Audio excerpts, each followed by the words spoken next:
New UK dual citizenship passport rules for 2026.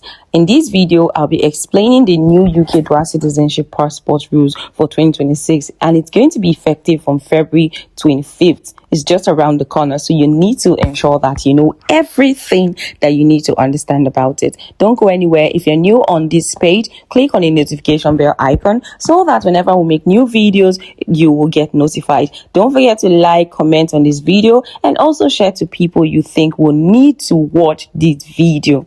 This video is mainly for people who have dual citizenship. If you're from another country and you're also a citizen of the UK, you need this information because it will help you to know the new rules so that you don't make any mistakes. Now, changes to the British passport system means dual nationals will no longer be able to enter the UK on a foreign passport and must declare their British nationality. If you are currently a citizen of the British, you must declare your citizenship by getting your British passport, because only the passport from another country that you have is not enough for you to come into the UK.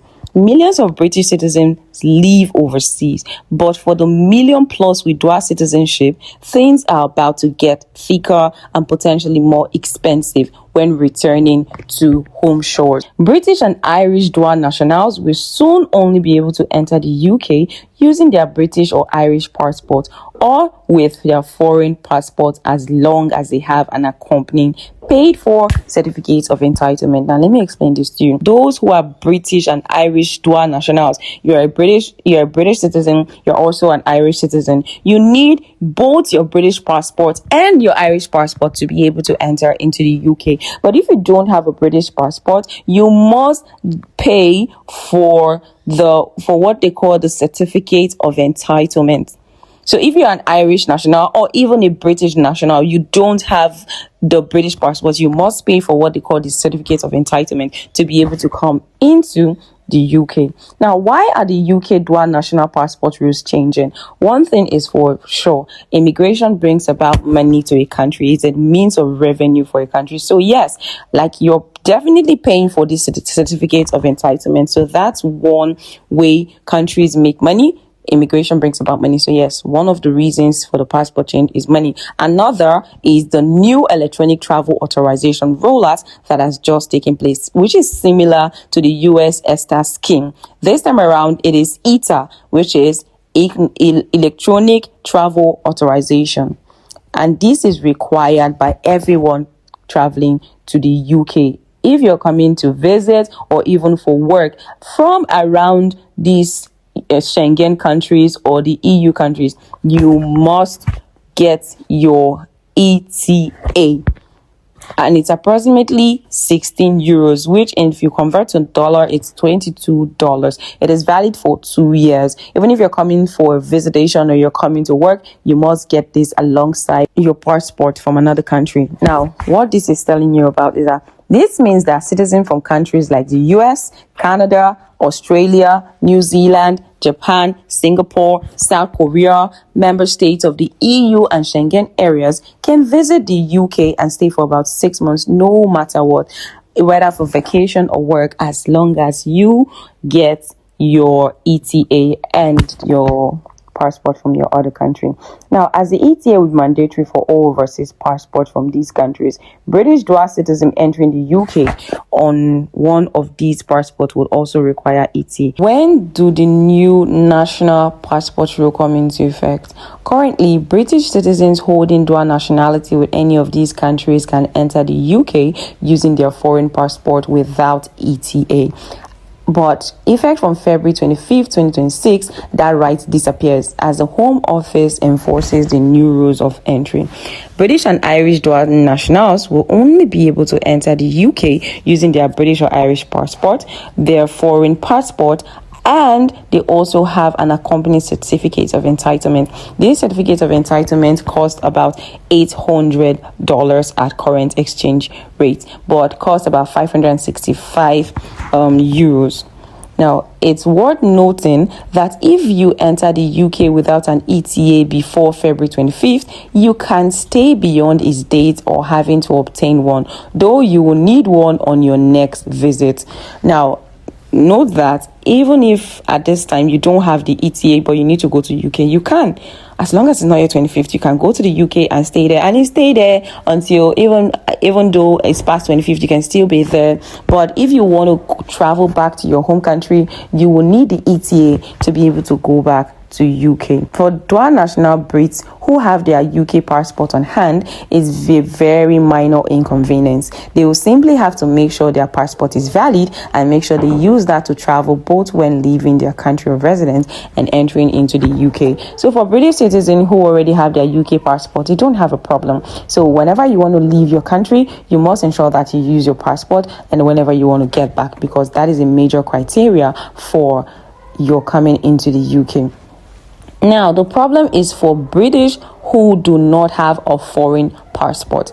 As a British, if you don't have a foreign passport and no proof of British citizenship, without that passport, there is no way for them to legally enter the UK. They can't get an ETA, and so will be denied boarding when they try to fly or boat their way in. Now you're a British citizen, you don't have any foreign passport, and you don't have proof of British citizenship. There's no way you'll be able to enter into the UK if you leave, and you won't be able to get ETA as well. You will be denied. And if you were born overseas to British parents and have never owned a British passport, the law states that you must register your citizenship and get a British passport before entering.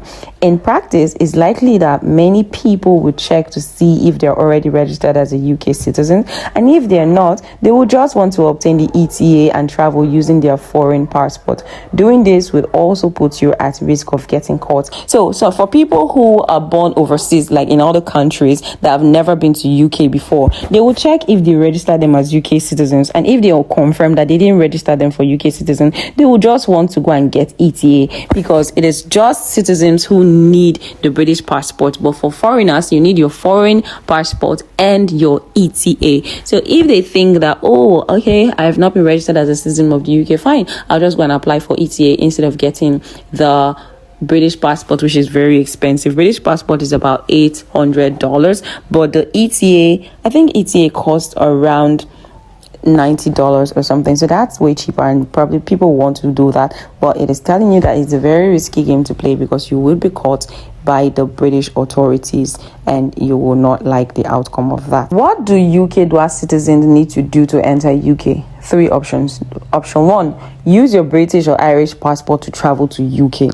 Now in UK, your Irish passport your UK passport costs €94, around $130 to renew your passport, and also this takes about 3 weeks. Then an Irish passport costs about €75, around $90. So if you live abroad, it will cost more and take longer to get your British passport depending on where you are.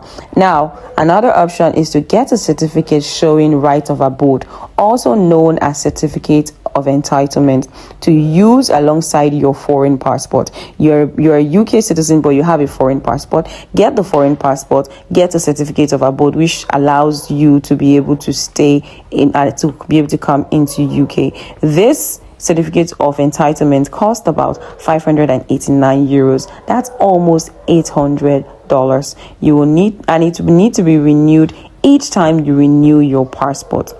Now, option 3, you can renounce your British citizenship and travel as a citizen of your home country with your ETA. So 3 options here. Use your British passport. Option 2, use your international passport and get certificate of entitlement. Option 3, renounce your British citizenship and travel as a citizen of your home country with an ETA. The ETA is the cheaper option.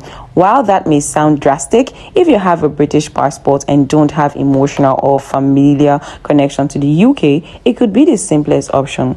One small loophole comes if you need to travel in an emergency. In certain cases, you can apply for an emergency travel document. It's valid for just one trip and costs €125.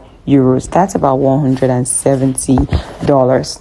I have explained 3 things you can do in this video. Peradventure you are not clear with the explanation, let me take this again.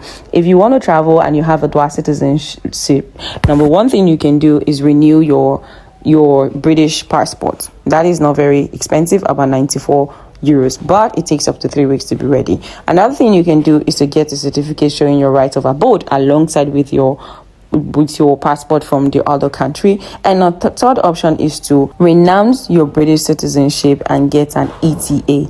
All right, so these are the 3 options you can consider when you want to travel. Now, another question that people would ask is, does the changes to entry affect dual citizenship status? No, it doesn't. No, it doesn't. You still have your dual citizenship unless you go for the option 3, which requires you renouncing your citizenship. But if you go for the first or the second option, you are still actively a UK citizen, fully recognized. Thank you very much for watching. I hope that this video helped somebody out there to prepare properly. Don't forget to like, comment, and share our videos so that others can learn and be better prepared. Enjoy your day and see you in the next video. Bye bye.